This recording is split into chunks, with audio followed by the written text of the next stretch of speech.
بسم اللہ الرحمن الرحیم۔ السلام علیکم۔ آج میں مختلف عنوانات اپنے ویلوگ میں شامل کر رہی ہوں اور ان پہ تھوڑا سا میں آپ سے بات کروں گی۔ پہلے تو خلافت عثمانیہ کے متعلق ہے کہ آج ہمیں جو خلافت عثمانیہ کے سقوط کو جو ہے 100 سال گزر گئے، 1 صدی کا عرصہ گزر گیا اور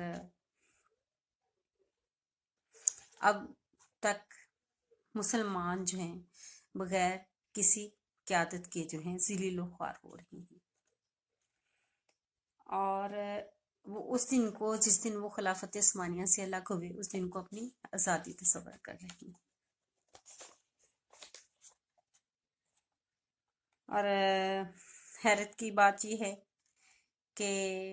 طیب اردگان نے جو ہے وہ ایسے وقت میں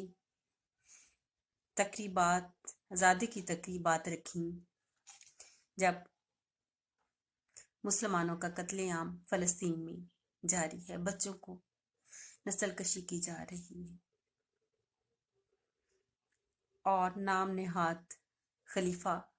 طیب اردگان نے جو ہے یہودی